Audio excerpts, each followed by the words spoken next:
Good evening for Madison Community Television and Daniel Hand High School Tiger Football.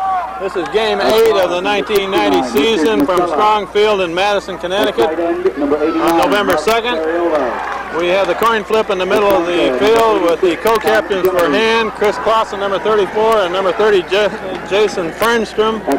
This is Kent Sprague with Jerry Johnson and Paul Sprague on the camera, Lynn Richards and Ellen CLAUSSEN as producers and directors. We will be underway very shortly with this game. While we're waiting to get underway, welcome to the big game against Notre Dame of West Haven tonight, Jerry. First of all, last game, Justin Spain and Steve CIARLO were both hurt. How are each of those boys? Well, Steve CIARLO is still injured, and he's not a probable starter for today's game, and he may not play at all. Justin Spain's in good shape, he's back, and that's important because this is going to be a wide open offense on the part of Hand today. I expect to see the ball in the air a lot, and I expect to see the offense going for the big play. Last week's Notre Dame team versus this week's Notre Dame team is night and day. Last week's team was like a JV team in comparison to this Notre Dame team. They're a very big team, they're a physical team, they're a brute force team, and Hand can't afford to go toe-to-toe with this team. What they've got to do is look for the big play and gain some momentum, and I think the Hand team is going to gamble a little bit today. You might see some blitzing on defense, and with a turnover, you might see Justin go deep with a bomb. You might even see some onside kicks today. So Steve's boys are going to air it out, and we should see an explosive attack. We will be back for the start of this game very shortly as we break for the national anthem. Getting ready for a kickoff. Hand will receive first. Notre Dame of West Haven will kick off. Jerry, we know that Notre Dame's record is 4-2-1. I believe that's right. Yes, that's exactly right. And, do we know anything about their team, who they've lost to? Well, let's see. They've lost to St. Joseph's, which is a number one ranked team. But here's the kickoff. Start the game. Kicked off on the far side to Guinapero. Picked it up on about the 13. Back center return. Brings it up near the 30-yard line and across the 30. So Daniel Hand will start the first play from scrimmage at about the 32. What we're going to see defensively for Notre Dame is they're in a 5-2 monster. Five defensive linemen, 2 inside linebackers, and a roving monster back with 3 deep. So starting this game, Justin Spain is back in tonight. He was out all of last game, and sophomore Matt Gentile, quarterback the team last week to the victory. Parcells in motion, hand off to the kick ball, nothing there. Stopped at the line of scrimmage. So Notre Dame's line, I understand, is big and they're pretty athletic. They're very big, they're very rangy. Their offensive line actually averages 235, and that's not the grade point average. They've got a good defensive unit, a good nose tackle, and their 2 inside linebackers are very strong. It's going to look like a 10-man front from time to time because their 2 corners, as you can see right now, play very tight. Spain back to throw on second down. Going long on the left side, aiming for Parcells over there, and it's incomplete. Ball hit the down, first down near the 30. We're going to see a lot of that tonight. We're going to see a lot of passing on first down. They're going to air the ball out. If Notre Dame does have a weakness, it's that they haven't played very many passing teams. They play in a league where they really grind it out, and that's what Notre Dame does very good on offense, is they grind the ball out. So if there is a weakness, it's pass defense, and Hand is going to try to take advantage of that. So Hand brings up a third down and near 10. The 32-yard line. Spain rolling right, looking to throw, getting pressured. Now he's aiming for Guinapero, double coverage. It's intercepted down at the 37-yard line and brought back. Finally run out of bounds by Chris Parcells across midfield down about the 46. So a long pass with double coverage on Guinapero is intercepted by West Haven, the first break of the game. Yes, you're right. He did have double coverage. One defender was very tight, and the other defender was giving a little cushion, and he was the one that was able to step in and make that good interception. And that's what Hand has got to avoid tonight is turnovers. Hand's going to be playing with a lot of heart tonight, and that's what they're going to need to win this game. And Notre Dame apparently has 2 good running backs that we hear about. They line up at an eye very similar to Hand, 1 man in motion, the tailback, and they hand off to the fullback. Going over the right side, he's got a little room to run, bounces off of tacklers. He's got a lot of room to run over there. He gets around the corner, heading for the end zone. He's going to score on the first play from scrimmage. Notre Dame. So that play went from the 46-yard line in for a touchdown on the first play from scrimmage by Notre Dame of West Haven. And he bounced off of 3 or 4 tacklers before he got that far. Notre Dame's game plan is going to be to run their big rangy fullback up the middle. They run a lot of dive, a lot of option, and they soften that middle up, and then they run their option outside. They have an excellent tailback. He's a true I tailback, similar to the I backs that you're used to at USC. He's a real darter. He's got some good speed. So we're going to see a real power running from the fullback and some speed around the corner with the tailback. So the first score comes with only a minute and a half in this game, and that's a fake. They're going for 2. Quarterback Keith heading for the end zone, and he is stopped just short. No good on the 2-point conversion try. Stopped right just a foot or so outside of the end zone.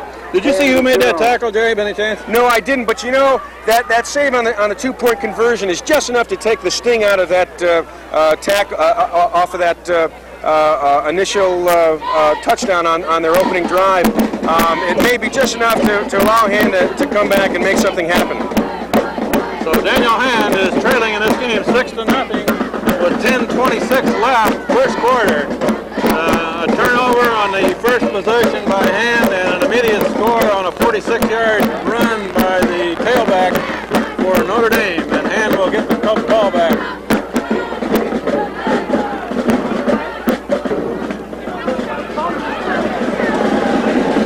Back deep for Hand are Ned Lynch on the near side, John Guinapero on the far side.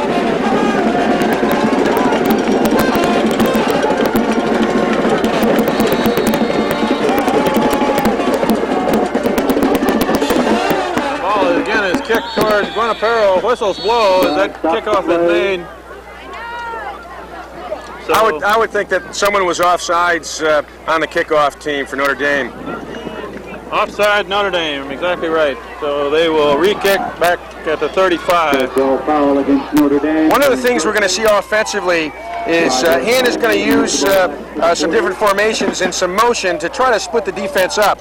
We'll see some one-back offense, and Hand is going to try to establish the passing game first and then try to run CLAUSSEN up the middle. Let's see what they do on this second drive.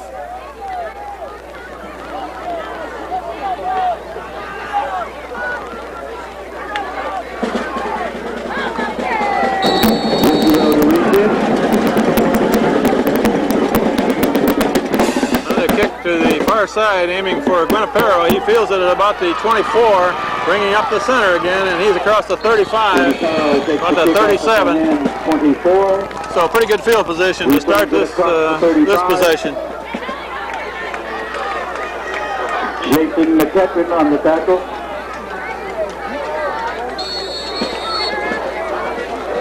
First and 10, Hand at its 37. On this play, we have Chris Parcells in the slot right and Guinapero split wide right. Spain rolling right, looking for Guinapero, and a diving catch by Guinapero. Now it's ruled incomplete. He did not hold on. That would have been only about a 4-yard gain. So incomplete pass on first down.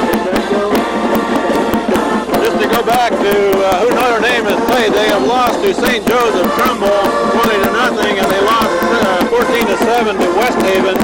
And they had a tie with Holy Cross of Waterbury. The only common opponent was Warren, which they beat by 2 touchdowns. Hand off up the middle to Ned Lynch, and he gains only a yard. Bring up 3rd down and 9 for Hand.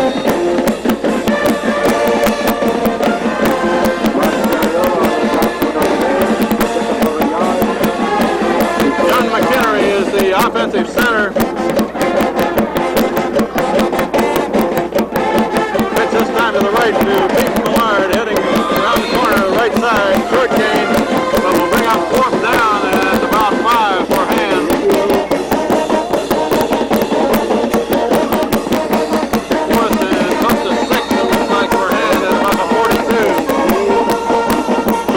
plays an out, it looks like, on the first two possessions. There ain't not much on the ground anyway. No, and Hand can't afford to play toe-to-toe with these guys because they're very strong. At that time, they had a real strong defensive line and real quick flow to the ball by the secondary. That Lynch kicking to the near side of the field, and the receiver brings it back across the 45 up to 46, so a good return. Tackled in there by Scott Cordoff, primarily, and a couple of other hand players. Notre Dame, second possession, starts at about the 47-yard line. Well, offensively, Kent, they run the ball about 80% of the time. The quarterback's also a good runner. He doesn't like to throw the ball, but he is a good runner. They run a lot of option and dive, and what they try to do is establish the power first up the middle, and then they'll come back outside with the option. So high formation, and a fumble in the backfield. And immediately snowed under by Cordoff and Kingsley and Matt Young, and on top of the quarterback, so a loss of 2 yards back to the 45. It'll be 2nd and 12. And the defensive line for Hand, in the middle of the line are Justin Kingsley and Matt Young, the two biggest linemen that Hand has to try to counteract the big offensive line of Notre Dame. On the outside is Joel Donnelly, on the near side 68, and Derek Dene 91 on the far side. You know, that's an interesting matchup with Dene. He's going up against a 240-pound all-state tackle, so it'll be interesting to see how he matches up. So a flag is thrown before that play gets off. And motion penalty against Notre Dame, dead ball foul before the play started, so that'll push him back to about the 40. Bring up a second down now and about 20 yards to go. Well, you know, this Notre Dame team is not a long down and distance team. They're a grinded out up the middle team. So this is going to change their game plan a little bit. They don't like a 2nd and 16. So Notre Dame this time puts two receivers to the right side, split backfield. And another flag is thrown. And I saw a backfield man leave early on that play too, so that one may push it back another 5 yards. Another illegal motion play. That was a nice hit by REID SUKO and Drew Bowman on the corner. That was basically the same play that they had run on the touchdown. So this is Hand's best offense so far is 5-yard penalties, 3 in a row here. They're talking to FERNSTROM on the far side. Looks like they're going to bring it back further. They are going to take the penalty. So that will push Notre Dame back to the 35. Like 5 yards, back to its 35. Brings up 2nd and 22. The linebackers for Hand, on the middle inside are Jason FERNSTROM and John McHenry. On the near side, Rover is Scott Cordoff. On the far side is Drew Bowman, and Joel Donnelly has jumped the line of scrimmage. We'll see if he was drawn off or whether he went offside himself. So that offside is going to be called against Hand. That'll give 5 yards back to Notre Dame. We can't seem to get a play off here, Jay. Well, that play just negates the previous penalty on the previous play. Now we're back to square one again. The ball is just short of the 40-yard line, and it brings we're still trying to get second down played here. It's 2nd and 17 for Notre Dame.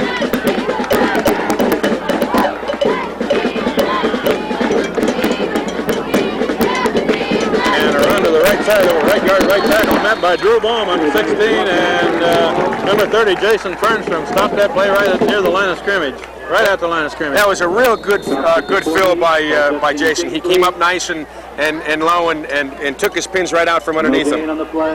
So FERNSTROM and Bowman stopped that play with no gain, still at the 40-yard line.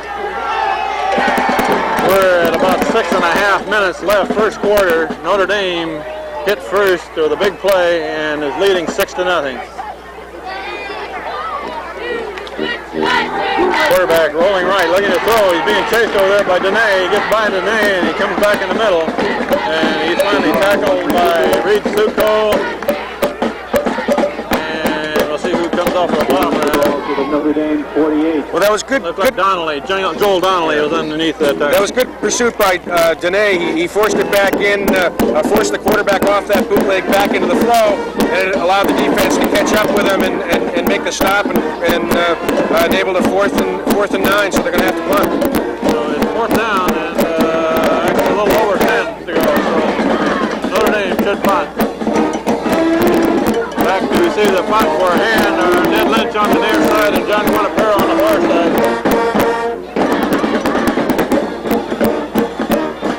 Good snap, and he gets the kick out of there. Pretty good kick. Aim for Ned Lynch on the near side, and Lynch trying to turn the corner.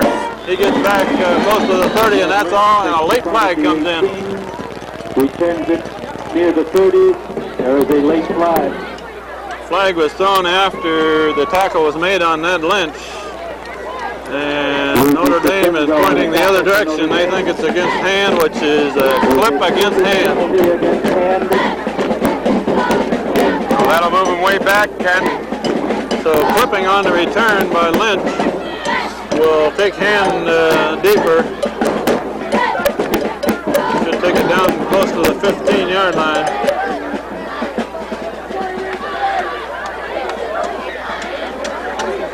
Ball is spotted just short of the 15-yard line for hand, so not very good field position now. Back to its 15, 1st and 10. Parcells wide to the left, Quinapero to the right. Spain looking for Parcells. No, he's looking for Tordoff. Complete pass. Tordoff gets away from the first man, breaks through. 1st down and more. Got Tordoff, lowered his shoulder and flew by the first tackler. Made a 1st down. So that was Chris Parcells was split wide to the right. He cleared out, and Tordoff came in under him from the tight end position. That's right. There was good blocking on the corner. The fullback and tailback sealed off the corner, and Tordoff just lowered his shoulder and busted the tackle. Good running after he caught the ball. So that takes us about a 20-yard gain up to the 35. 1st down for hand. With 5 minutes left, 1st quarter. Notre Dame ahead. Spain rolling right, looking for Lynch. Incomplete. Oh, that's too bad, too, because it was a crossing pattern, and Lynch was coming out in the flat, and he was wide open. It was just a little bit too far overthrown. So far, it looks like Justin Spain is moving pretty well after that deep thigh bruise that kept him out of last week's game. Yeah, he is, and I was watching him at before the game started in warm-ups, and he didn't seem to be favoring his leg at all. 2nd down and 10 for hand at the 35. Spain rolling right again. Got Parcells over here. Incomplete pass. In and out of Parcells' hand. That play would have only gone for 5 or 6 yards had it been completed, but it was not caught. 3rd down and 10 for hand. You know, Justin's feeling a lot of pressure from the offside. Number 50 on the offside has been coming very dangerously close to Justin before he releases the ball. The offensive line in there for hand are John McHenry at center. The tackles are Kingsley and Young, I believe. That pass is and caught by Chris CLAUSSEN. That was great concentration on the ball by Chris CLAUSSEN. You know, they practice, before the game, they practice a tip drill where one man tips the ball up in the air and the man behind him catches the ball. That was just pure good execution of the tip drill where the ball was tipped in the air and Chris CLAUSSEN was there, had good concentration and pulled the ball in. The ball was aimed, I believe, for Chris Parcells. It was thrown a little bit high for him. He got a hand on it, and it bounced off and went to CLAUSSEN, who then caught it. Lynch was the ball carrier. Ned Lynch carries the ball for a very short gain. He didn't get much on that play. Stopped near the line of scrimmage. Bring up 2nd and near 10. You know, this is the start of a pretty good drive. They started on their own 15-yard line, and now they're on the 50-yard line. Ball just across midfield. 2nd and close to 10. And we have a whistle and a flag thrown before the play gets underway.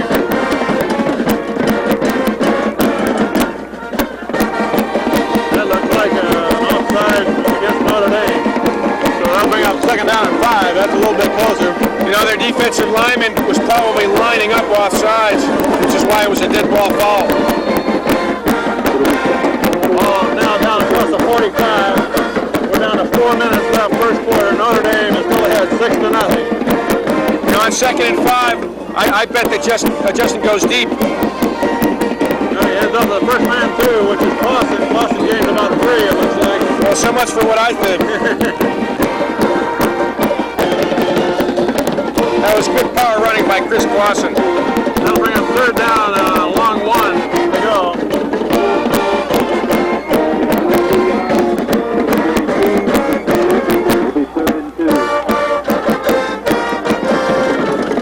They need to get right to the 40. They got almost 2 yards to go.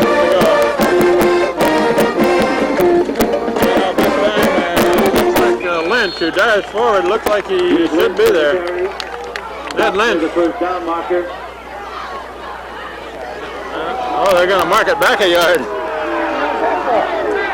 Geez, I think that was a poor mark by the official. It looked like Ned Lynch crossed the 40, but they apparently assumed his knee hit back a yard. His knee could have been down, but I think that was a very poor mark by the official. So that brings up 4th and 1 for Hand at the 41, and they're going for it. They got Claussen and Millard in the backfield. And pitch to the right to Millard, and Millard's got it this time. Across the 40, down to the 38. Swinging to the right side. They had some penetration that time, but Millard was able to cut inside and pick up the first down. That was a good cut by Pete Millard. And on the right side of that line, following the blocking of Justin Kingsley and Matt Young, cleared enough of a hole that Pete Millard ran over the last man, picked up the first down. First down for Hand at the 38.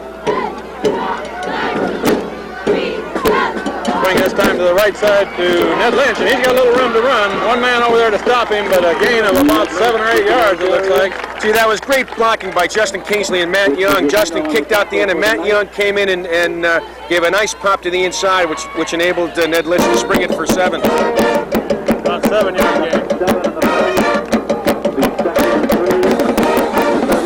Second down and 3 to go, down at about the 31-yard line. We're just inside of 2 minutes left first quarter. And off to Claussen, and he's got a little room to go. First down to the 25. I saw it was opened up again by Matt Young and Kingsley, and I don't know if you've noticed, Kent, but Matt Young and Kingsley, the last 3 plays, have flip-flopped. They ran to the right side where Kingsley and Matt Young were. They ran to the left side where Kingsley and Matt Young were there. Just then, Kingsley and Matt Young were on the right side, so they're flip-flopping back and forth. So Young and Kingsley on the right side with the tight end Scott Tordoff this time. First down for Hand, down to the 24. And then pitch to Pete Millard, who carries it down about the 22.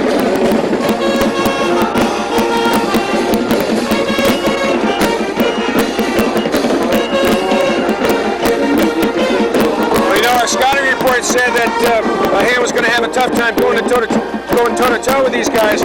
Well, you know, they're looking right in the eyes of these guys, and they're starting to move them around a little bit. So far, they've been running right at them. They got their big man on the right side this time. Green looking to the left to Guinapero over in the far corner, and Guinapero makes a dive for it and catches the ball. And a flag is thrown down there, so we did have an interference call. I think that's going to be defensive interference. But he caught that ball just before he went out of bounds, so that'll give Hand a first down. That was a good job of him to come back to the ball as well. Inside the 10. Great reception. That ball was thrown in the air before Guinapero turned to look back, so... It's a timing pattern, that's exactly right, Ken. And you had single coverage out there on a play headed for the sideline, a fairly safe play. Either Guinapero was going to catch it or nobody was going to catch it. So first down for Hand. That's going to be first and goal. And where's the ball spotted? Looks like it's about the 8-yard line. Yes, inside the 10, down near the 8. Maybe the 7.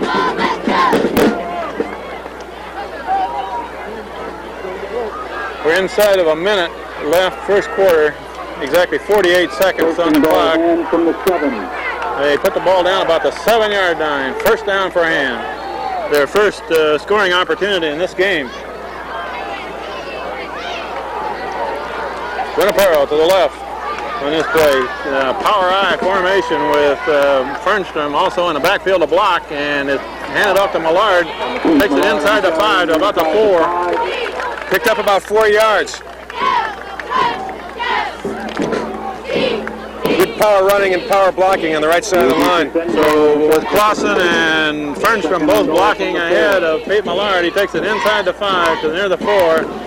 We're down 20 seconds left in the first quarter, so you know they're in the same formation. It'd be kind of interesting to see a play-action pass right now. hand it off to Ned Lynch, who gets back to the line of scrimmage, and that's about all. Stopped right there. The clock's down to 10 seconds and running, so that may be the last play of the first quarter. As we wind down the first quarter, Daniel Hand has not scored yet. Notre Dame of West Haven is leading 6-0, but Hand is down within striking distance. We will begin the second quarter very shortly.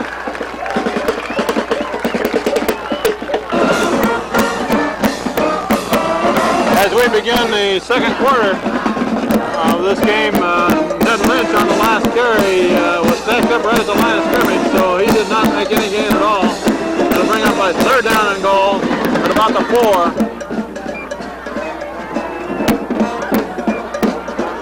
Our I formation in the backfield again. Spain rolling left, now he's lost it out, and it's intercepted at the goal line and tackled by Guinapero. The ball carrier brings it back out to across the 10, but they had a chance to score on that with single coverage of Guinapero. The ball just wasn't quite long enough. It was single coverage, and he was open. Justin went a little bit too long and threw the ball short, and it was intercepted. So a good scoring opportunity is stopped by Notre Dame, who will now take over just across the 10-yard line.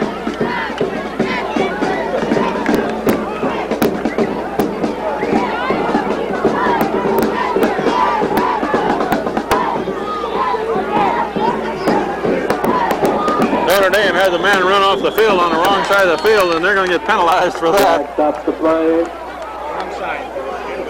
He's got to go toward his bench, I believe, doesn't he, Jerry? He got a little confused that time. That's going to cost him 5 yards. All he needed was a black shirt, and he might have been legal over here. So with the ball about the 10, they're going to push it back to about the 5.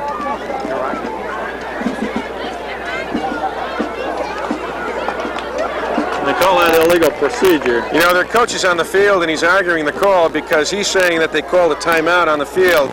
Hence, it wouldn't matter where his player was. But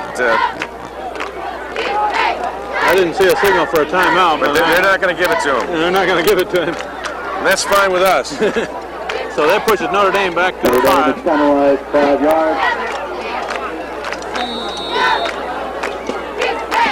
For exiting on the wrong side of the field on substitution. 1st and 15. 26. So Notre Dame, man in motion. Reed SUKO is going with him. And a handoff to the left side. The man is hemmed in over there for a short gain. Not much yardage. Gained up about the 6. Good play by Reed SUKO and also McHenry. McHenry scraped outside off tackle, and he was there to make the play as well. So the play obviously was going to the far side of the field with the motion that direction and the blocking going that direction.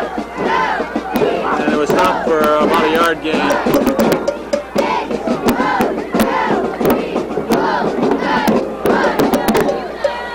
Second down and about 14 for Notre Dame at the 6. Handoff right up the middle. And a man is met there by Bowman and SUKO. Bowman and SUKO ran on the tackle. SUKO actually made the initial contact, and Bowman rode him outside and stayed with him. There was a missed tackle right at the line of scrimmage, so it was a good thing that Bowman put the hit on him. Otherwise, he might have been able to break it for a big gain. That'll bring about 3rd down and 12 at about the 9-yard line. Big play here, Ken. So if they can stop this play, they'll get the ball back in pretty good field position. And don't forget, they don't like to pass the ball. They're not used to passing the ball very often. And they're not going to pass it here. It's right at the line of scrimmage.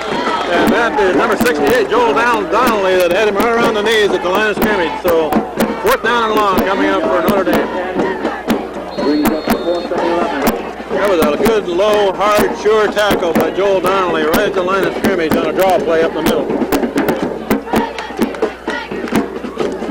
Notre Dame has a large squad, and they have the luxury of putting in a whole 11 new players on a punt situation here. Well, that's true, but you know you can only have 11 on the field at a time, and you don't have to play all 45. So Notre Dame will punt from about the goal line. Back to receive are Lynch and Guinapero, and it's almost blocked, and the kick low, and they're going to let it roll, and it's only going to go to about the 38. Well, they didn't have a return on that time, Kent. They were going for the ball to try to make something happen, just as Steve said. They were going for the block, and the ball was kicked short, and fortunately our receivers stayed away from the ball, so they wouldn't have a turnover. And they got the ball in good field position. Somebody with hand rushed that punter a little bit, was in pretty close. That was Reed SUKO. Reed SUKO was very close. So Daniel Hand first down at about the 38 with 9:02 left. Second quarter, trailing 6-0. Spain rolling to the near side. Now he's looking to throw to Parcells, overthrown, incomplete pass. Well, you know, the offensive line and the two backs on the corner are giving Justin a lot of time. He's got good protection. If he can get on the mark a little bit, they're going to start getting some yardage. He was wide open again. So incomplete pass aimed for Parcells. Second down and 10.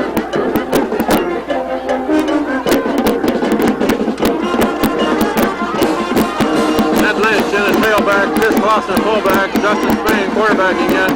He's looking to throw, and now Spain breaks the line of scrimmage, takes it up near the 30, and he's going to be about 2 or 3 yards short of a first down, but a good game.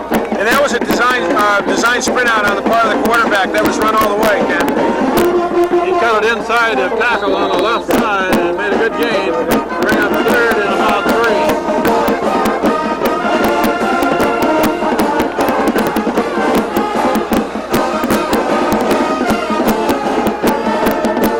This time to Millard. Millard's across the 30, but he's still short of a first. Across the 30-yard line. I'm sure they'll go for it on fourth down here, will they? Yeah, I think they will, and they're very close. They don't have far to go. So fourth down for him. 4th and 1.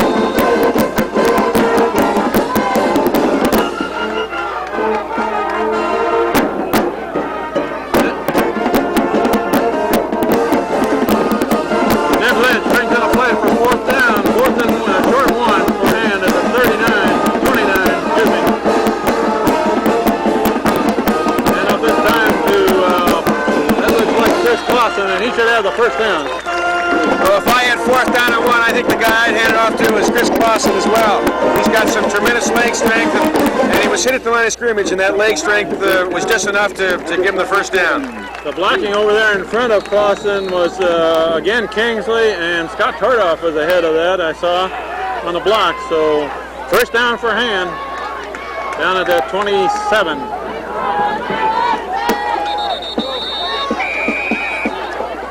Officials timeout.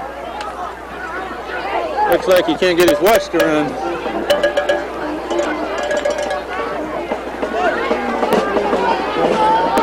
The referee's got the time straight now and brings up a first down and 10 for Hand. Spain rolling right, being pressured. Right over. Thrown over to Scott Tordoff, tight end. And Tordoff just turned around just before the ball got there, and he had good reaction to catch that ball. So the ball is taken down to 15, a first down for him. Nice catch by Scott Tordoff. That secondary's not used to seeing that ball come back there this often, Kent. If Scott Tordoff would have been a split second later turning around, he'd have got a hit in the helmet with that ball. But he did catch it. First down for Hand at the 15. Pitch this time to Lynch, and he is hit in the backfield. No gain there.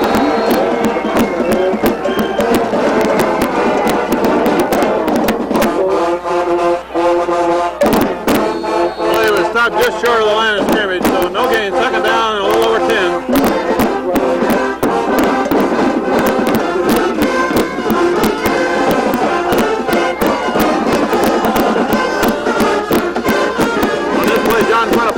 Split wide to the right, Jason FERNSTROM a slot right, Spain rolling right, he's looking long into the end zone for Guinapero, incomplete, overthrown over there, 3 defenders in that area. It was right off his fingertips, Ken. It would have been a great catch if he had made the catch, and it was just barely catchable. It hit his fingertips, and he just couldn't get the handle on it. At least that ball was thrown where it should have been thrown. There was double coverage on Guinapero with another man inside of him, so Spain had to lay it up long to make sure it wasn't intercepted. And that time did have 3 receivers to the right. However, the tight end didn't go out on a pattern. He stayed in and blocked.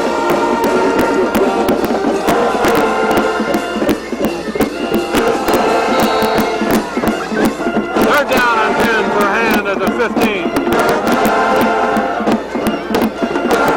The only man in the backfield is CLAUSSEN. 3 receivers split to the right. And good protection this time. And Lynch down to the end zone. Intercepted in the end zone. And he's running it back out this side. And finally, man hit on by Joel Donnelly at about the 7. Well, that's a little deja vu. The last time they started getting in tight, there was an interception in the end zone. They ended up on the 7-yard line. 8-yard line. So that was a little bit short of the receiver. I believe that was Guinapero he was aiming at in there, wasn't it? Well, I think it was Ned Lynch. They had 2 wide receivers, and Ned Lynch was the slot back, and Ned went down and out, and he was open momentarily. So 2 very good scoring opportunities by hand, both stopped by interceptions at or near the goal line. Run to the far side this time, and that is broken up by Joel penetration. Great penetration by Joel Donnelly. Stopped him in the backfield. Donnelly got his man by the ankle for a loss. About a 2-yard loss. And that tailback can be dangerous if he gets to the outside. 2nd and 12. So with that stop behind the line of scrimmage by Donnelly, in the line, Donnelly is playing a defensive end, and the 2 big guys, Kingsley and Young, are right in the middle. Derek Dene is on the left side. And right up the middle, not much there, met by Dene and several other players. Reed SUKO in on the tackle, and Drew Bowman in on the tackle. Well, you can see the power that their fullback has. He's a big boy. He's about 6'1", 195 pounds, and he was hit at the line of scrimmage and managed to keep his balance and power himself for about 4 yards. A 4-yard gain, but it's still 3rd and close to 8 for Notre Dame. We're down to 4.5 minutes left, 2nd quarter. Notre Dame of West Haven is holding on to a 6-0 lead. Hand has had 2 great scoring opportunities, both stopped by interception. Reverse to the far side, and he is being slowed down and finally tackled, and that again was Joel Donnelly. Joel Donnelly again. And there was also some good pursuit to help out Joe around the corner. So Joel Donnelly gets a hand on the ball carrier to mess up the play. He couldn't take it outside, and when he came back in, he was met by several other players. A loss of 2 or 3 yards. Loss of about 4 yards. Let's see if we can make something happen now. So Notre Dame will kick out of the end zone once again.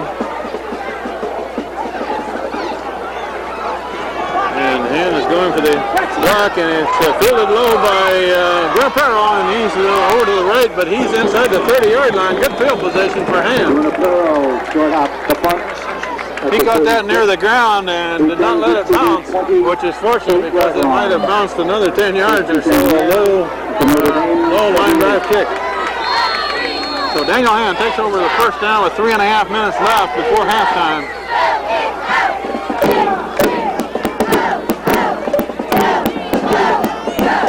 Guinapero split to the left with double coverage. Pitch to the right to Pete Millard, who's carrying it around the right side, and he has no place to go over there. Closed quickly. You know, there is a flag down on that play. One of the things that Steve Filippone needed from his defense is for his defense to give him good field position. So far, the defense has done a super job of giving the offense good field position. There have been 3 interceptions, and the defense has stood up to the task, and they've given him good field position. So now it's up to the offense to put it in the end zone for him. So that is going to be a big penalty against Hand, a holding call on that run stop near the line of scrimmage by Pete Millard.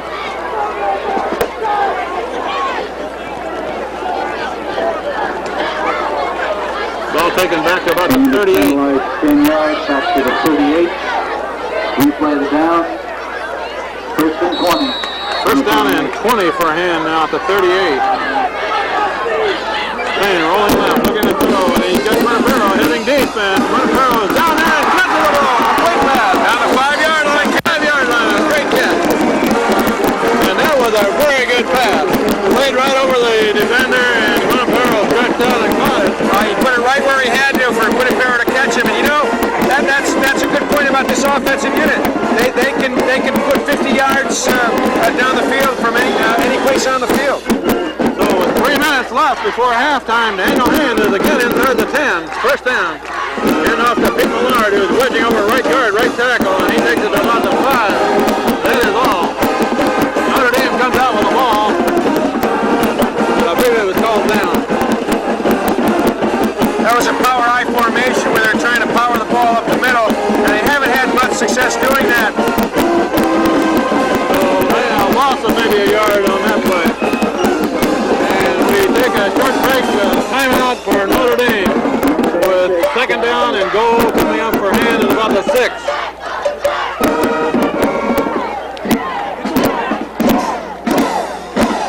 Come back after the timeout by Notre Dame with second down near the 6-yard line for Hand, trailing 6-0, 2:45 left before halftime.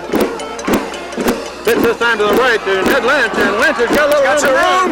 He's headed to the end zone, cuts down Hand. Ned Lynch turns on the speed and makes the corner. So the game is tied with a conversion try coming up.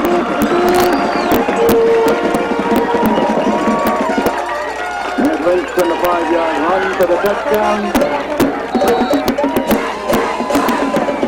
The blocking on the right corner of the line did a super job for Hand because they placed all the defenders back, and all Lynch had to do was turn that corner and hit that corner of the end zone. You know, it looked like their toss right where he'd come in off the pulling block, but I think it was student body right where they sealed the end.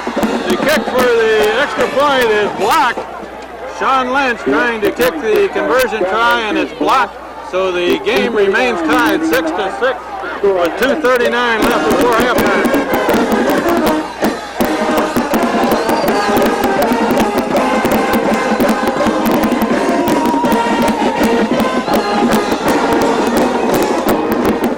So Hand will kick off for the first time in this game with 2:39 left on the clock before halftime.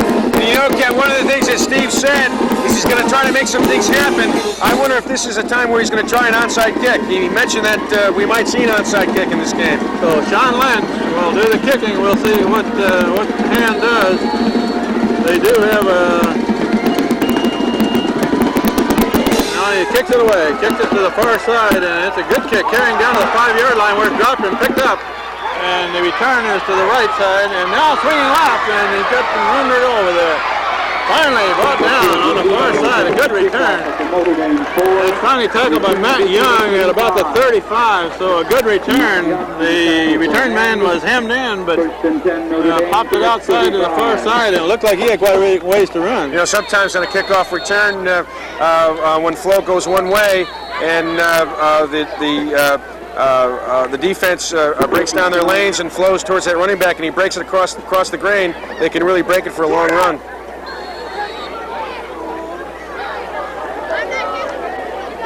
So Notre Dame takes over right at the 35-yard line with 2:21 left on the clock before halftime. First down. And Notre Dame looking to pass. Looks like a screen to the right side.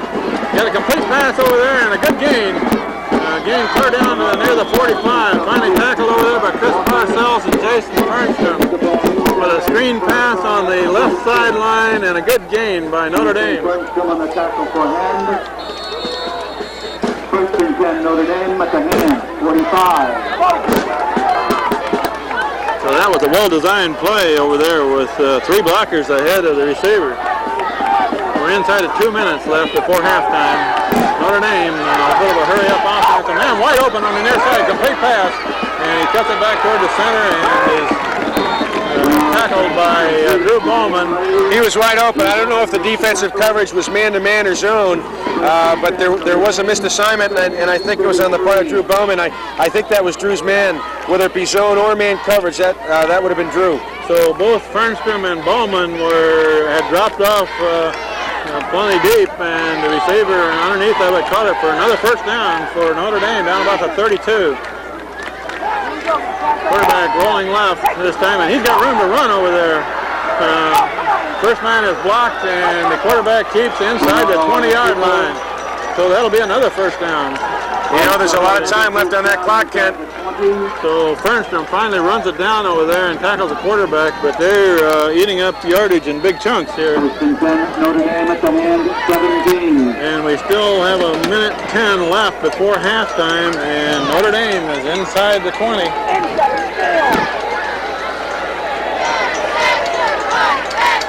And up the first man through the fullback, and he gains only a yard or so, right across the middle. Notre Dame stops the clock with a timeout.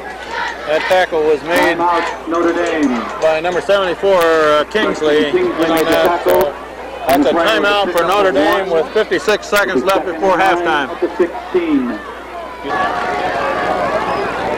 All right, we pick up play with second down and 9 coming up for Notre Dame after they took their third timeout of the half. So they have no more timeouts left, 56 seconds left on the clock. And they're down at about the 16-yard line, so they'll probably pass most of the time. Quarterback now goes up the middle, and he crosses the 10. He's a yard or so short of a first down, but the clock is going to run. Yeah, I don't think Notre Dame has any more timeouts, Kent. So about a 9-yard gain on that, down at about the 8-yard line. At the 9-yard line, it'll be 3rd and 1. We're down to a half a minute before halftime.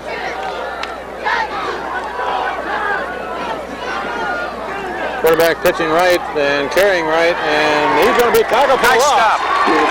That's going to run out the clock. Reed SUKO makes a tackle back at about the 12-yard line.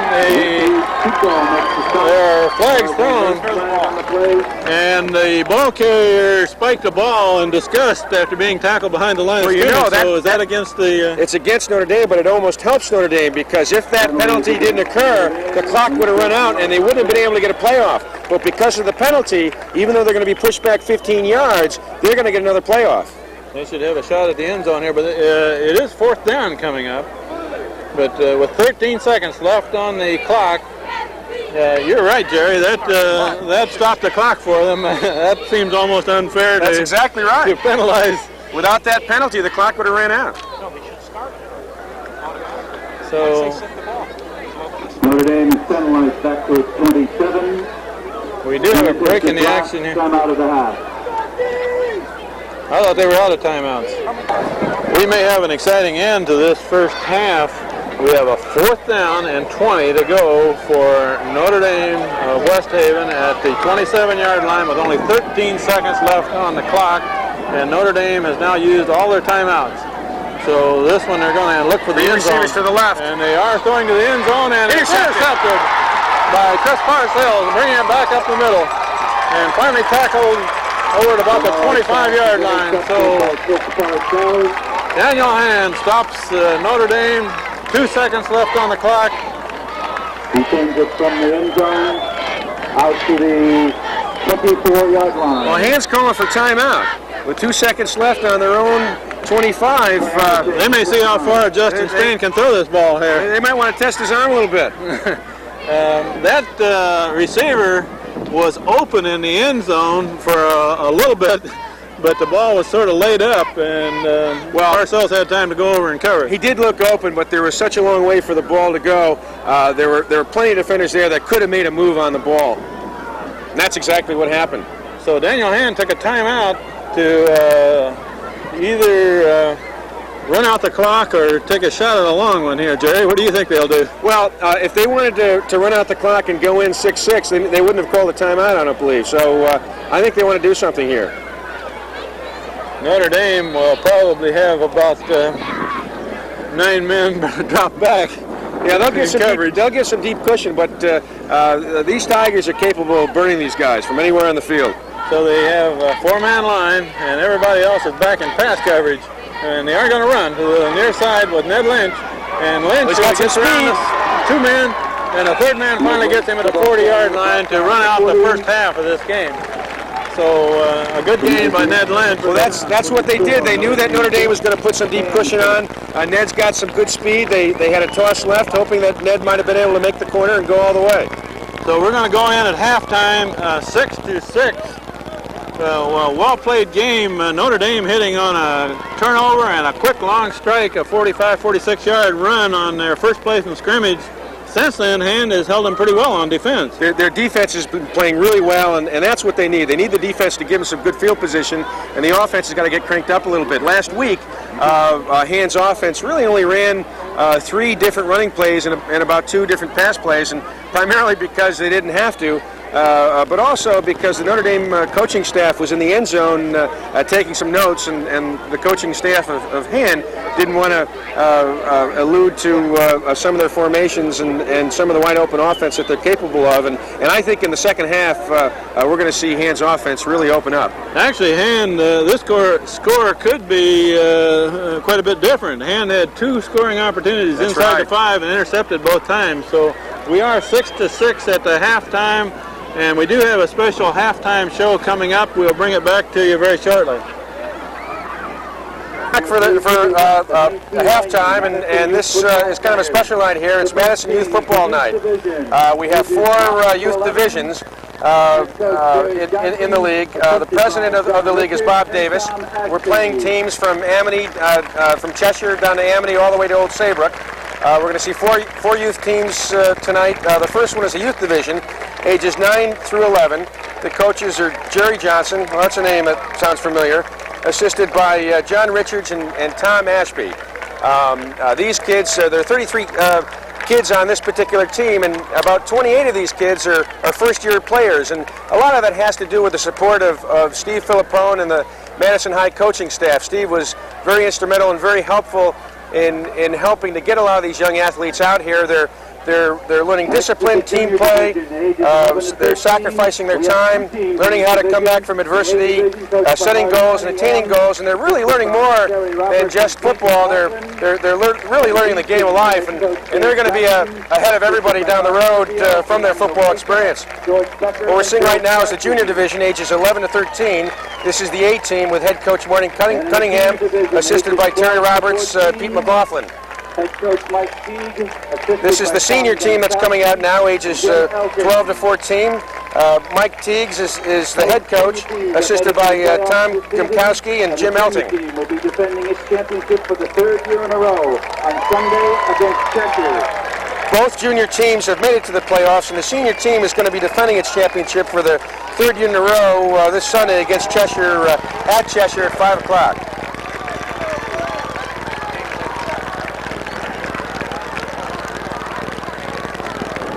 Youth division players of the week. What you're seeing at midfield right now is another thing that Steve has done, is he's brought the MVPs to each of the home game, and we had from the junior divisions Mac Dolan and Todd Schreiber, and from the senior division Robbie Mason. Colin Johnson was the representative from the youth division, but he's got the flu, so he wasn't able to attend tonight. And it's a great experience for these kids to be part of the high school program, because most of these high school players started in the youth division, probably better than 80% of them. So you're going to see a lot of these young players that are out here tonight in the future playing on this field down the road for the high school team. We will have the winning number in 1 moment.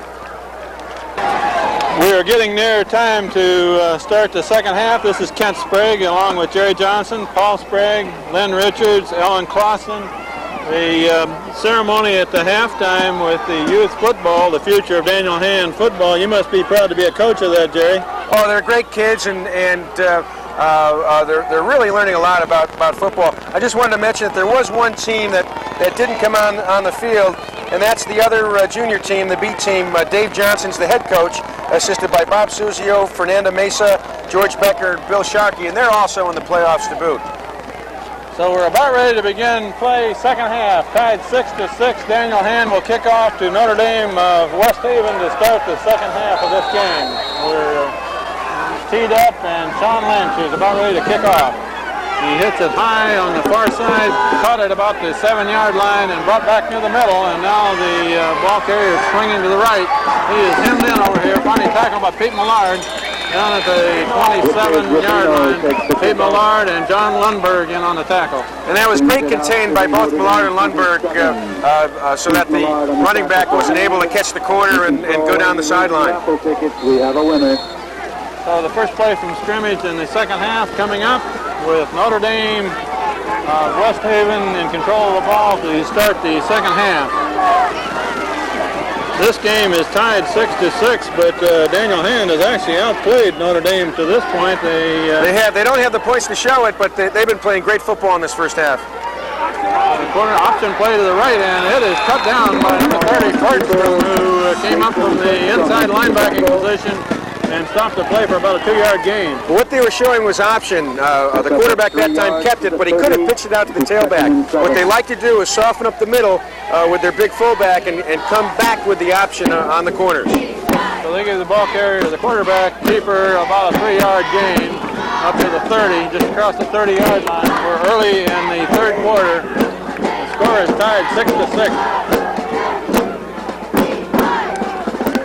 And off this time to the right side, and that play is stacked up. And under the nice hit by Jason FERNSTROM. FERNSTROM on the bottom, BOWMAN, PARCELLS, and Derek Dene, all of them in on the tackle. You know, Kent, the first half was just super defense by the Hand Tigers, and it looks like they came out to play in the second half as well. They stuffed that play real nicely.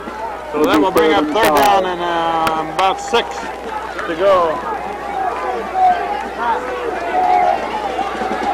You expect that Notre Dame, who doesn't pass much, would pass on third and... I think they'll keep it on the ground. No, he's going to go in the air. He's going to throw down the middle, and it's a complete pass for first down. Tackled by REID SUKO, but he did get down to the 40, just across the 40 to about the 41. First down, Notre Dame. At the 41.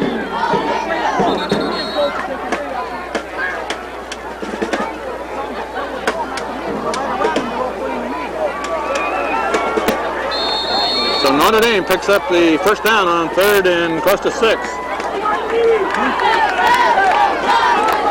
2 receivers split wide to the left on this play, I formation in the backfield.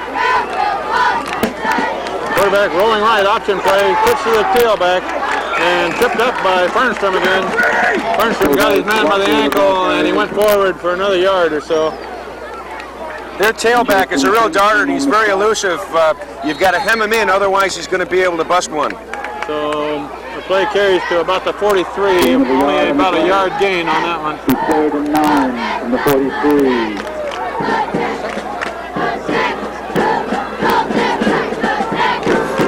Second down and 9 yards to go. 2 receivers to the left. And off the tailback, right up the middle. And a flag comes in after the tackle is made. Joel Donnelly has the man for only a yard or so gain. That'll probably be holding on Notre Dame, Kent. Holding Notre Dame, exactly right. How'd you know that would be holding against Notre Dame? Where the referee was that called the play? Just wave the magic wand and hope for the call. Actually, when that referee who is watching the interior blocking throws a flag, it's usually an illegal block. Yeah, 10 yards from the spot of the hold. So a short gain is pushed back, and now that will bring up second down again, but near 20 to go. This again will put Notre Dame in a very uncomfortable position. They don't like to have down and distance more than 10 yards. But if they do put it in the air, what the defensive secondary has got to do is move on the ball. They're playing the man very well, but as soon as the quarterback puts the ball in the air, they've got to make a move on the ball. Ball is at about the 33-yard line. Second down and about 18. Pitch this time to the right. It looks like an option pass, perhaps. He's looking to throw, and he's going to be nailed over there. Driven out of bounds by Drew Bowman. Drew Bowman missed the tackle on the first try, and John McHenry came in and contained the play, and Bowman got up and made the tackle. Well, that was good teamwork by McHenry and Bowman, but better than that, it was good second effort by Bowman. You were right, he didn't miss the tackle the first time, but he didn't stop. He got up and made it the second time. There was an option pass play. He was looking to throw. Tailback. He was looking to throw on the right side. So a long loss on that play brings up third down and about an eighth of a mile, roughly.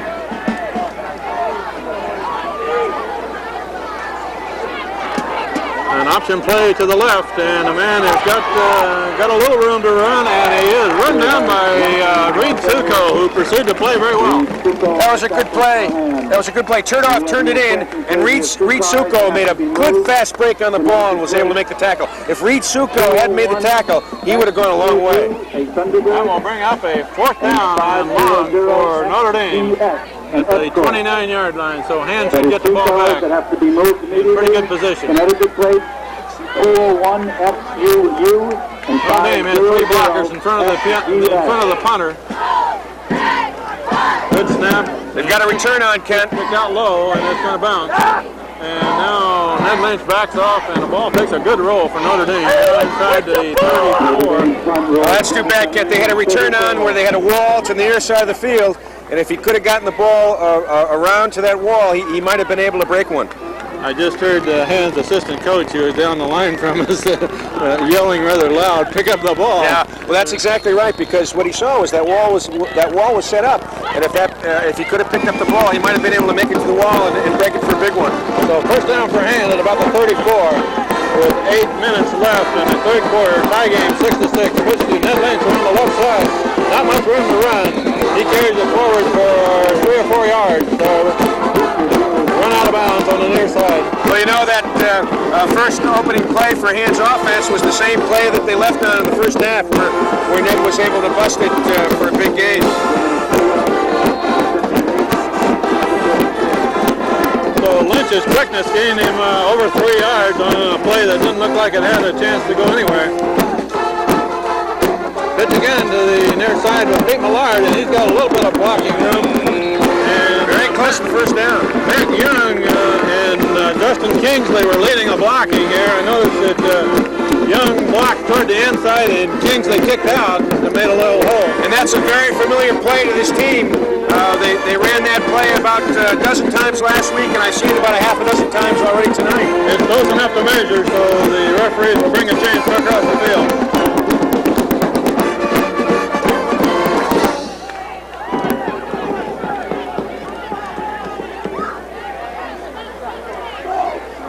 A little short. The referees are getting a lot of help from the Hand bench there, but they are going to come up about a foot short. 3rd down and only a foot to go.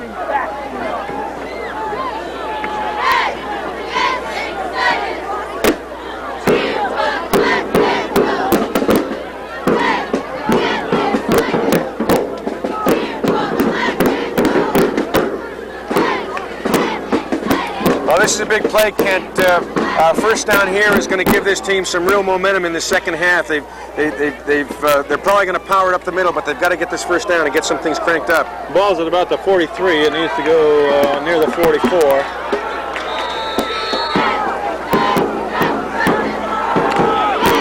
Justin Spain quarterbacking, hands off to Chris Claussen, who gets the 1st down up near the 45. But when you need a couple yards, that's the guy you should give it to.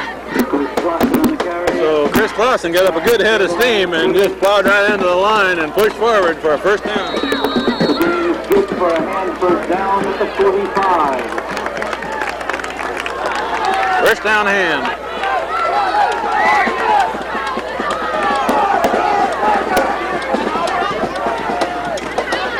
Spain hands off to Claussen. Claussen got room to run. He's got 8-9 yards near another 1st down. See, that was a big hole on the right side of the line that enabled Chris's power to bust right through it. Good blocking on the right side of the Hand line. Did you see who was at the right tackle, right guard position on that play? I didn't. Over there on that far side on this play is Kingsley. Coming left this time, and Claussen got another hole, another big hole. Takes it for a 1st down and more. He got about another 10 yards. They needed only 1. So Chris Claussen carries down to the 35-yard line. I thought you said we couldn't run against this big Notre Dame line. Well, they're doing it.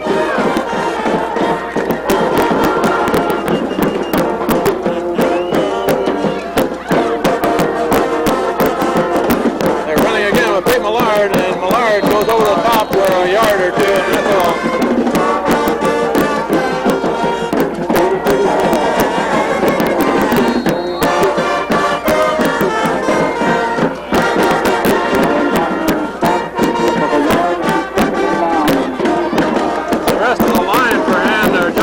Montgomery, the offensive center. Joel Donnelly is left guard. Matt Young in as the right guard, and Spain is being pursued and is dropped for a loss. Lost about 5 or 6 yards. Back to about the 38. You can almost call that a coverage sack too, because there was very good defensive coverage that time, and Justin really didn't have anybody to throw the ball to. Brings up a 3rd down and 13 for Hand.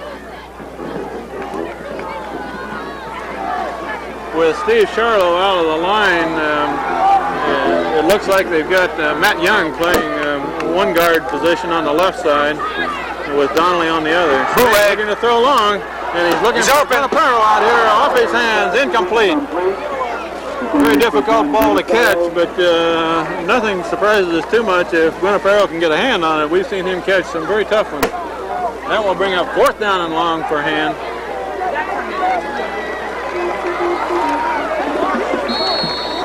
That was a very well executed play. It was a bootleg, and he was open momentarily, but the ball was just a little bit out of his reach. We're down to 5.5 minutes left in the 3rd quarter. Tie score, and Ned Lynch back in punt formation, and he left foots it out of there, bouncing near the goal line into the end zone. Touchback for Notre Dame at the 20.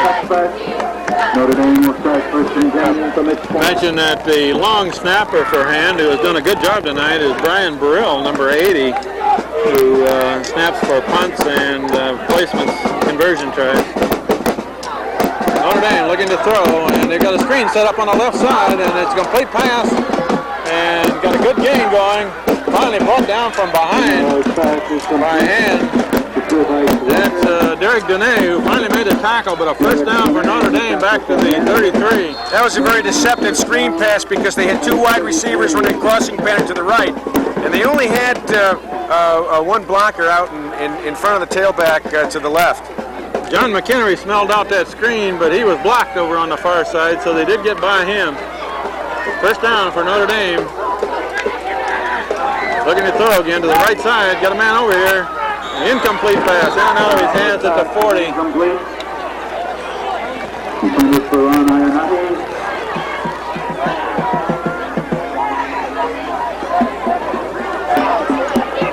We'll bring up 2nd and 10 for Notre Dame at the 33. From the 33.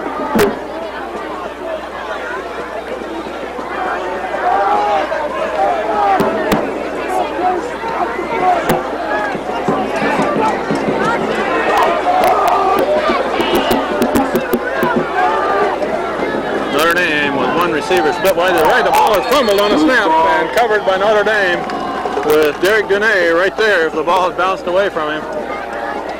So that will bring up 3rd down and about 11, about a 1-yard loss.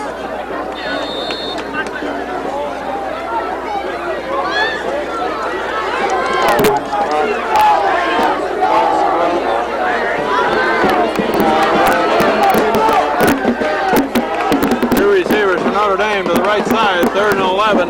That's the same formation they ran last time when they had a screen to the left. Looking to throw to the left.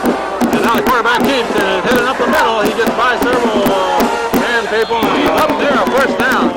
Finally tackled by Donnelly and BOWMAN. I think they're going to mark it short, however, Ken.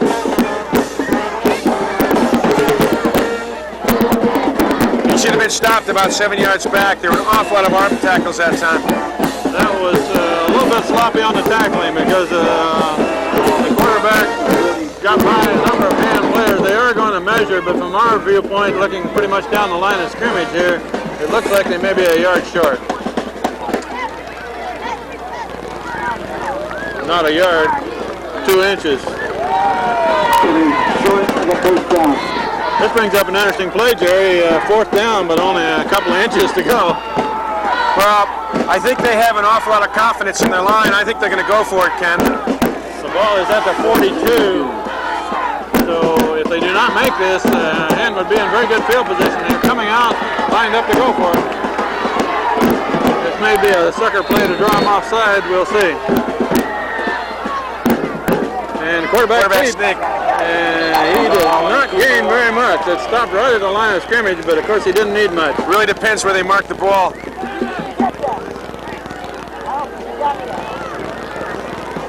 They'll pull them out again. They'll pull the chains out again. For another measurement. It does look like they marked it forward just a little bit, and if they only needed a couple of inches, that probably was enough to get it for them. They have it. They certainly don't have it by much.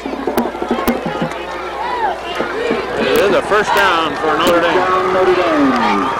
So he needed 2 inches, and he gained about 8. First down for Notre Dame at about the 42. We're 3:57 left, third quarter. High score yet, 6-6.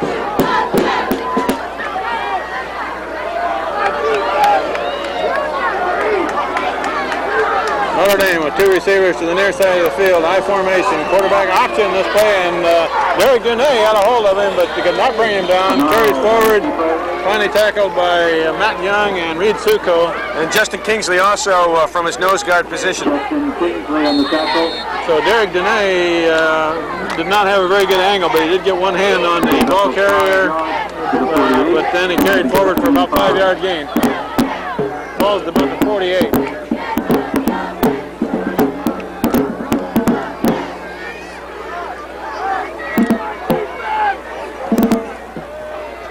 Split backfield this time with 2 receivers to the right, and Austin, quarterback keeper, he dives across the 50. He's going to be short, a little over a yard for a first down. About 2 yards short of a first down. Ball just across midfield, brings up a third down and about 2. 49. What the quarterback's been doing, Ken, is he's been running to one side, and he's cutting back, and the defense is tending to over-pursue a little bit, and they're missing their tackles. So split backfield again, 2 receivers to the right side, and it's handoff to the tailback, and he wedges forward enough for a first down. Up near the, close to the 45. About the 46, it looks like they're putting it down. Picks up the first down at the hand, 46. First down, Notre Dame. They're keeping this drive going.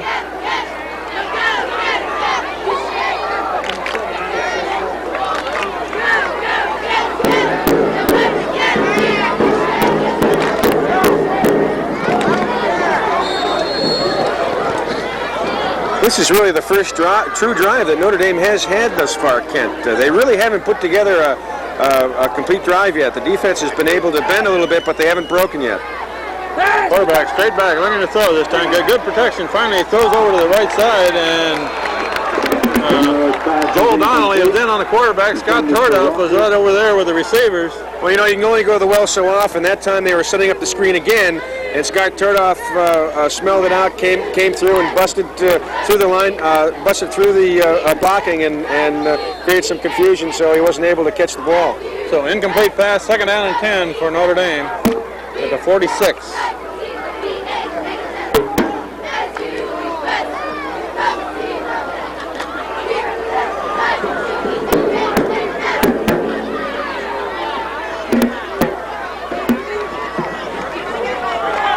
It's a reverse coming to the near side and tackled over here by Reed SUKO.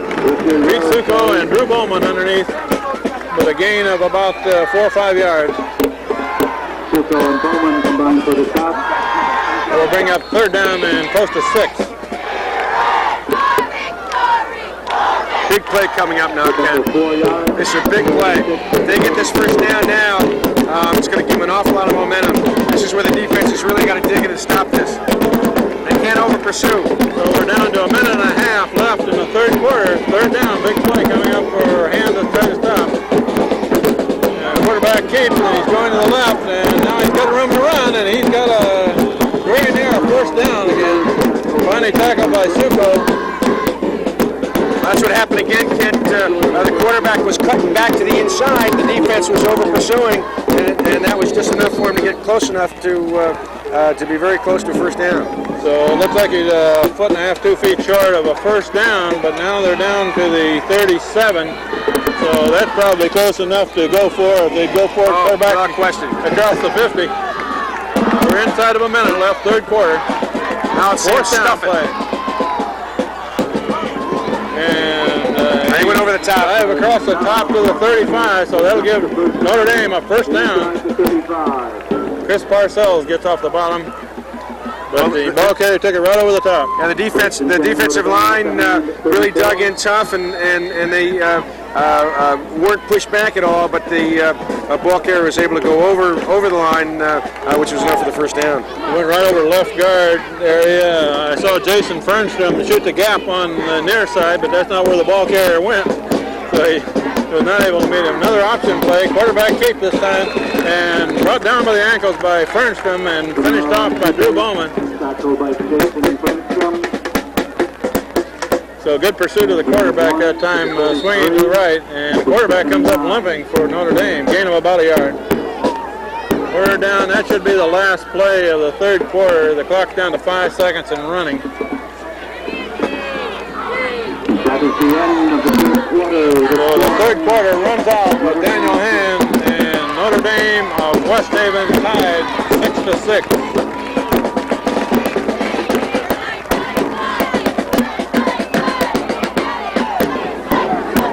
We are beginning the last quarter of play with Notre Dame really sustaining their first drive. As you mentioned, they scored on the first play of the game from scrimmage, about a 45-yard run, and since then Hand has held them tough, but they have moved the ball for several first downs. They're down to about the 33, and right up the middle, and a gain of several yards, and the ball carrier is still going, spins outside and gains a couple more. So a gain of close to 9 yards, it looks like. He's a big, strong ball carrier, and not only is he a good runner, but he's a real tremendously tough blocker. And with a runner like that, you've got to really hit him and wrap him up so he can't spin off those defensive lines. So that brings up a third down and 1 to go for a first, down just short of the 25-yard line. Two receivers to the left for Notre Dame, and the ball is fumbled on the snap.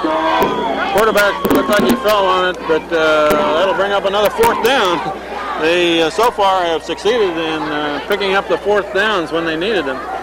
And now's the time to stuff it. Notre Dame recovers. No gain on the play. It'll be 4th and 1. So the snap was fumbled, recovered by Notre Dame right at the line of scrimmage. Brings up a 4th and 1 again. They're short of the 25, and they need to get about 2 feet on the other side of the 25 to pick up the first down. They will go for it first from the 25.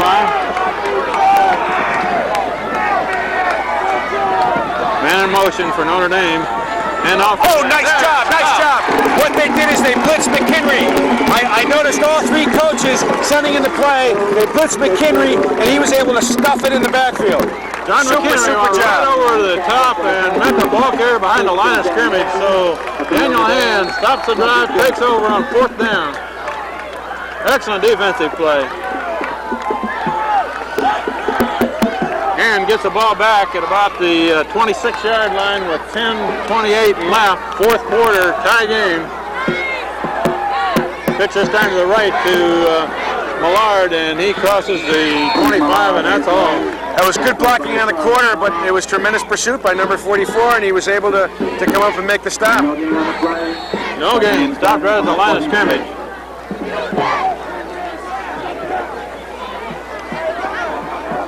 So Hand may need to open it up a little bit. The big defensive line for Notre Dame is showing that they are tough to run against right now, and that play is handed off.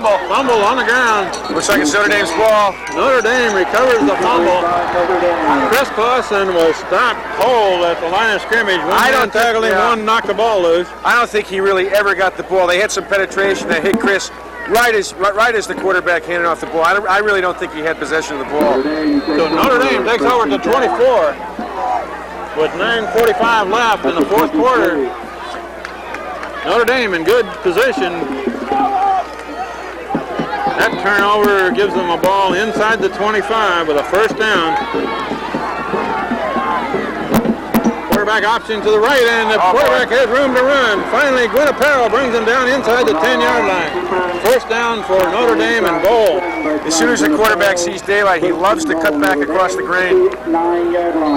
He's a pretty quick runner when he makes that cutback, and John Guinapero just barely got him by the ankles, or Notre Dame would have scored right on that play.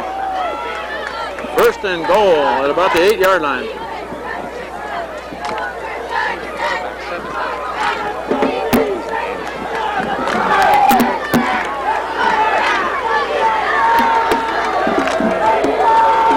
to the right for Notre Dame, and they're going to run right. Blocking over there, and that play is messed up by Jason FERNSTROM.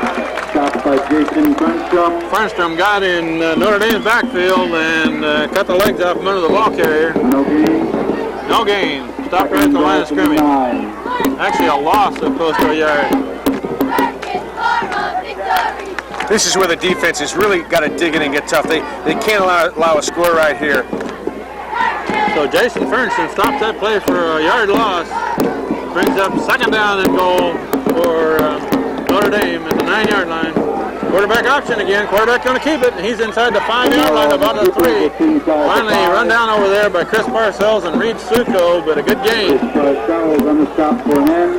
a 5-yard, 6-yard gain, and it looks like it's spotted near the 3. That quarterback option is hurting the defense. They can't allow that much yardage deep in their own territory like that. So Notre Dame has third down coming in. They got 2 shots to take it that last 3 yards. We're down inside of 8 minutes left in the ball game. Tie score right now, but that's in jeopardy. A big play to stuff it right here. Run, there it is. Hits it, and he Good is job. by Good defense. SUKO and BOWMAN and Guinapero all met the ball carrier. Not much gain there. They mark it very near the line of scrimmage. That brings up a 4th down. The ball is about the 2.5. So again, the big 4th down play. Only this one is 4th and goal. This is a big play. This is the game right here. Timeout Notre Dame. And Notre Dame calls timeout to talk this one over before the 4th down try.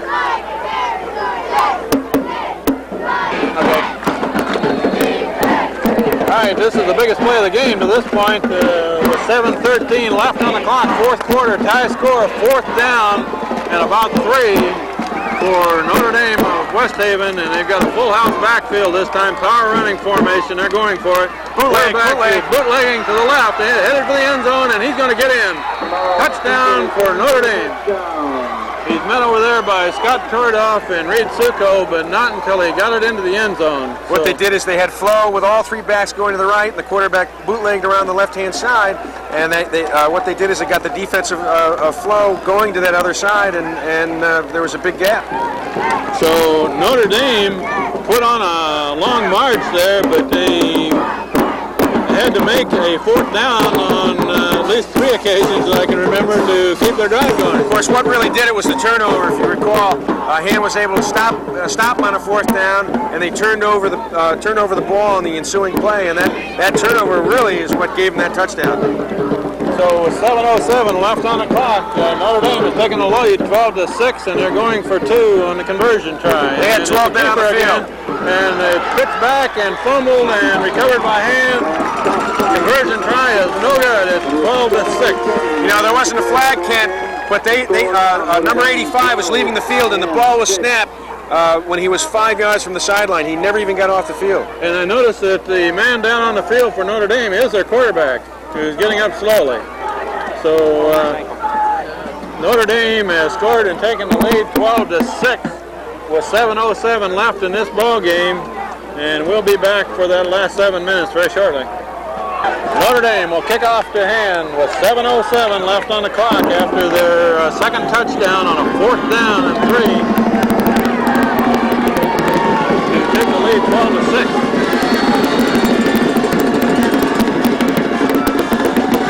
Kick is to the near side to Guinapero, and he's got a center return, a wedge right up the middle.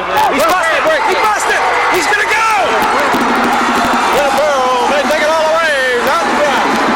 Woo! John Guinapero, run back all the way back. Touchdown hand. No flags on the field.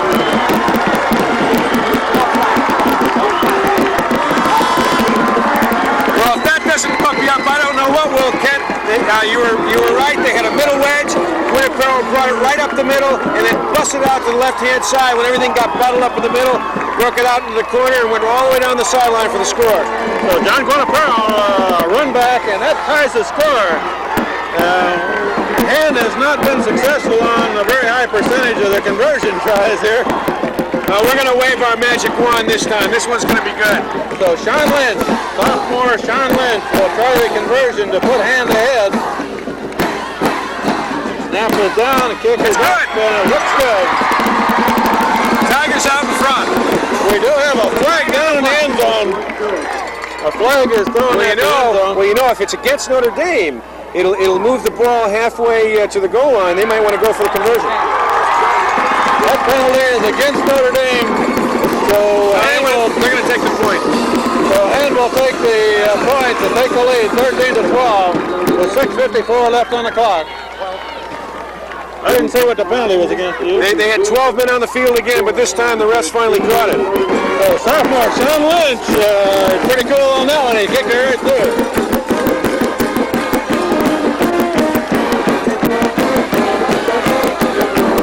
I guess there's some justice in that Hand should get a long play there because they had a couple of scoring opportunities early in the game and did not capitalize on it. Well, that's true, and also, as you recall, Notre Dame's first score was on their first play from scrimmage, which was a long play.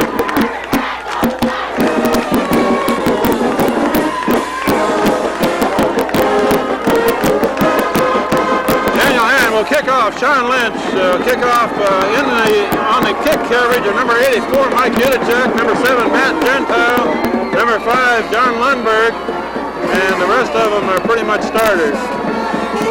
He kicks it away low, bounces down the middle, picked up at about the 28, and wedged up the middle, and finally brought down by a host of tacklers by Hand. Here's the big test. Here's the big test for the defense, Kent. What they've got to do is dig in, get tough, and hold them. And they're all pumped up out there. If they can hold them now, this is going to be the game. Have you noticed that on almost every kickoff that John Lundberg is the first guy that meets the ball carrier? He's probably the smallest player out there, but he covers kicks very well. Oh, he's hungry. So Notre Dame takes over with 6:35 left in this ball game. Trailing for the first time. Option again. Option to the right. Quarterback is nailed and the ball carrier is nailed. Just PARCELLS in the backfield and FERNSTROM is over there. Good coverage. They got some 2 or 3 yards. They got some great penetration in the backfield. They weren't waiting for the backs to come to them. They were attacking. Right now, they're all pumped up. They're an attacking defense, and when you're attacking, you're going to make some things happen back there. I noticed playing the near side defensive end is Brian Burrell. He has not been in on the defensive end most of the game, but he's in there now. Notre Dame, 2 receivers to the near side of the field. The quarterback rolling this way, looking to throw. Open. The ball is intercepted. Intercepted by John Guaraparo on a tip ball. Actually, those 2 receivers, I was watching them, they crossed. And Hand had 2 defensive men right by their receivers. And I don't know whether it was a Hand man or a Notre Dame man that knocked it in the air, but Guaraparo picked it off on the deflection.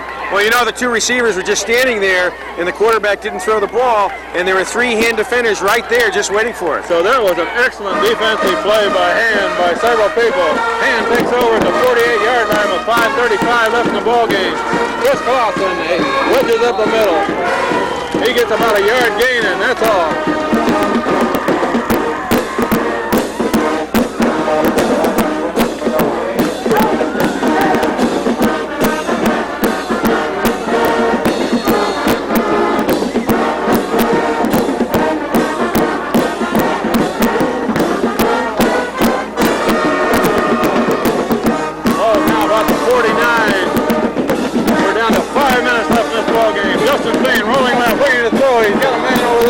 Incomplete.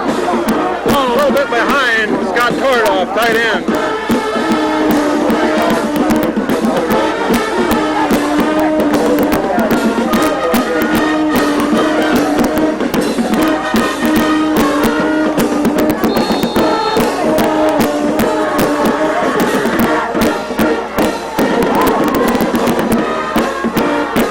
Big third down, third and a long 9 for Hand about the 48-yard line. Spain straight back, looking to throw. He's being rushed now. Chris CLAUSSEN! Out by CLAUSSEN! Chris CLAUSSEN down inside the 25. That's another deflected ball. It was, but you know, Chris was open. Chris his eye on the ball, which was deflected, and caught the ball and took it down inside the 25.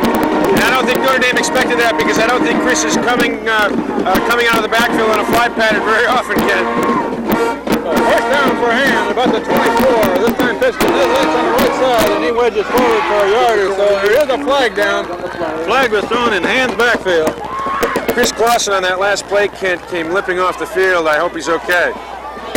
I noticed that he did get up slowly after making the pass reception. So that penalty flag apparently is going against Hand.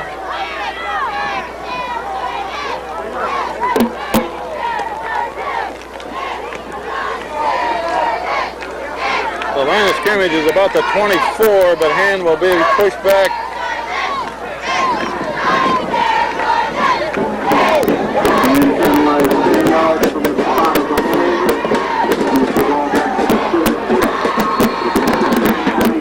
They got about a 12-yard penalty on that one, Jerry. Yeah, that's right. It's the penalty's from the spot of the hole. Is that where it is? Okay. So it'll bring up first down again, but first and long, about 22 to go, and handed off to Drew Bowman, who gains nothing. Short loss of a couple yards. He was hit right at the time he received the handoff too.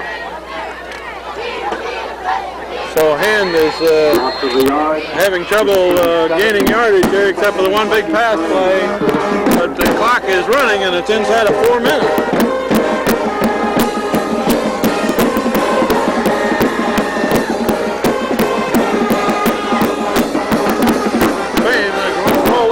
He got good protection. Tony Man is out after him and nails him for another loss. So Justin Spain rolling to the left is tackled back near the 45.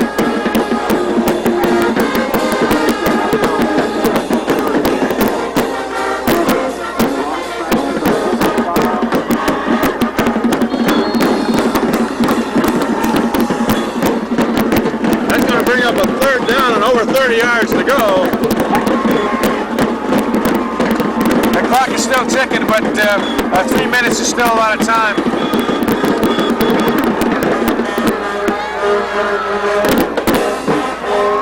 And out this time right up the middle to CLAUSSEN. Gains about 2 yards and lets the clock run. They had so far to go for a first down, and what they wanted to do was not take a chance and lose the ball. So Notre Dame takes a timeout to stop the clock. I believe that's their second one of the half. Yes, that's true, and that could have a big bearing with less than 3 minutes left. We will be back very shortly with fourth and long. The Hand will punt out of the position they're in and give it back to Notre Dame. So a big fourth down play. Hand will punt. Brian Burrell, number 80, is the long snapper, and Ned Lynch is back in punt formation. And Lynch gets it out of there quick, and a good punt to the near side, headed out of bounds inside the 20-yard line. So that would seem to be a short punt formation. They had a tight formation, and Lynch was not at his normal drop, and he got it out of there quick. And, you know, that was an extremely effective punt because the ball touched down just inside bounds and went out of bounds inside the 20. So there wasn't a run back. So Notre Dame takes over at about the 18-yard line with 2:47 left on the clock, trailing Daniel Hand 13-12. Notre Dame back to pass, and he's being rushed by Burrell, and complete pass. He got it away. And the ball carrier swinging to the right. He's got room to run. Finally, he's going to be hemmed in on the sideline, but a good gain across midfield. Long gain. Well, they had a crossing pattern, and number 2 was able to get right in the seam, right underneath the coverage, and completion right underneath the coverage in the middle. Brian Burrell only needed about a half a second longer, and he would have sacked the quarterback back there, but he just got it away. So long gain by Notre Dame brings it across midfield down to about the 47. Clock is at 2:35. And up this time the right side and tackled by Kingsley. Oh, nice hit by Justin Kingsley. That was a big-time stick. Justin Kingsley put his shoulder right into the ball carrier near the line of scrimmage. No gain there, and Derek Dene was right beside him. Notre Dame in a hurry-up offense. Down to 2:18 left on the clock. second and 10, and a throw to the right side is complete on the far sideline, and the ball carrier comes back in and now goes outside, out of bounds. So that's a good gain for Notre Dame. Another first down. Plenty of time on the clock, Ken. That's down about the 34-yard line. We're down to 2:08, but plenty of time for Notre Dame to take it down to they're only 1 point behind. But you know, Notre Dame's doing something they don't like to do. They don't like to put the ball up in the air, and if you're not used to doing something, that opens you up for some mistakes. So far, those last two have not been mistakes for them. They've moved the ball very well. Quarterback straight back, looking to throw again, and it's a screen set up on the near side, and complete, and a good gain, finally being tackled down there by Chris Parcells and meets the ball carrier. That should be another first down for Notre Dame, down to about the 21. First down Notre Dame, a screen play to the left side, and Chris Parcells was the last defender to stop that play. Notre Dame, a quick play, and a throw to the right, and a man's wide open over there at about the 13, and he's cutting back to the middle of the field. And he actually lost some ground doing that. Ran back into Matt Young, who made the tackle, back to about the 14-yard line. Quarterback straight back, looking to throw. About a minute 30 left. Intercepted. That ball was tipped in the line of scrimmage. That was Justin Kingsley. You know, it's not too often those big defensive tackles put the balls in their hands.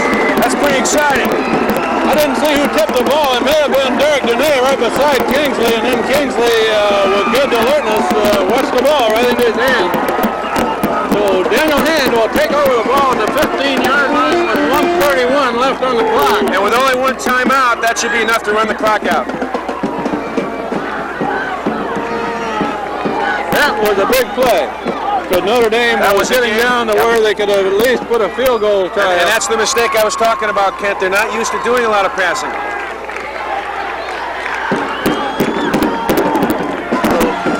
Justin Payne just backs up and kneels down. And I believe Notre Dame has one more timeout. And they have now taken it. But there's nothing they're going to be able to do because Hand's going to be able to run the clock out. The clock is down to 58 seconds left with second down for Hand coming up.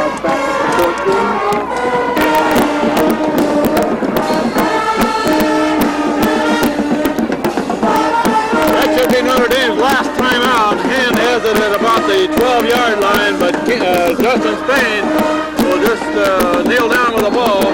A flag is thrown before that play gets off, and Notre Dame looked like they were coming across the line of scrimmage early. Well, they're anxious to try to make something happen, but I don't think there's anything they can do now.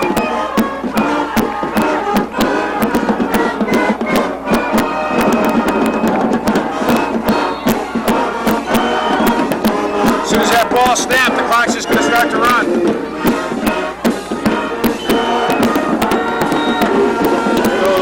Moved up 5 yards to about the 16-yard line, and Spain just goes down on one knee with the clock running at 50 seconds. And, you know, this is going to be a big win, Kent, because this is a double L school, and in the state rankings, mathematically, Hand could still possibly be in the hunt because they're going to get a lot of points off of this win.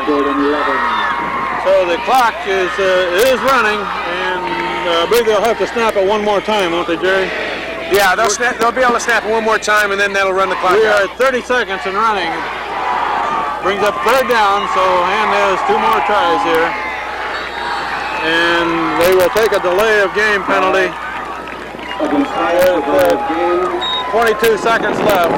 Hand takes a delay of game, but they don't care at this point. One more snap, and that's all, and then it's all over. And this is going to give them a lot of confidence going into another tough opponent, Stratford. Both Notre Dame and Stanford are very strong, and the Tigers show that they were up to the task tonight. This should be the last play of the game. Notre Dame man takes a 10-yard run at the line of scrimmage and crossed it early, so flag is thrown. Well, Notre Dame's just a little frustrated right now because they're trying to make something happen, but it's just an impossibility. As long as Hand doesn't lose the football, they're just going to run the clock out. Justin Spain will not take a chance on handing it off. I'm sure he'll just take the snap and kneel down.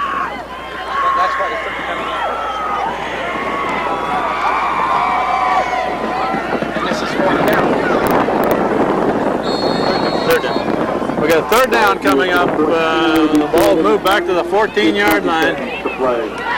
There isn't too much that Notre Dame can do here. No, there really isn't. Running offside on each play. Because even if the penalty stops the clock, the down doesn't change. They do get the snap out this time, and that's ball game. goes down. The clock is at 10 seconds, and running that will be the last play of this ball game. And Daniel Hand has made a tremendous win, 13-12. Well, they're out there celebrating now, Ken, and they deserve it. So finally, Daniel Hand has won a home game, and a big one against a good team. Well, you know, they played tremendous defense against a real solid football team, a real powerhouse, and the offense had a little trouble getting on track, but they did what they had to do to get enough points on the board to win. And another thing that this win does, it assures Hand of a winning season in 1990. Yeah, six wins and 2 losses with 2 games left to go. And next week they play Stratford at Stratford on Saturday, right? And we'll be there when we get. I hope so. All right. Now this is an excellent high school football game. It had some exciting plays. It had some tremendous defense on both sides, and Hand really outplayed Notre Dame the whole first half, but didn't have the points to show for it. And they came back strong the second half. Yeah, they really did. It was a super job and a real exciting game to watch. So that about winds it up for game number 8 of the 1990 season with a big victory, 13-12 against Notre Dame of West Haven. This is Kent Sprague with Jerry Johnson, Paul Sprague on the camera, Lynn Richards and Ellen Claussen behind the scenes, and Jim Kingsley is our season-long pack mule that carries the equipment in for us. We thank him too. So next week, another tough team against Stratford in Stratford. We'll see you next week.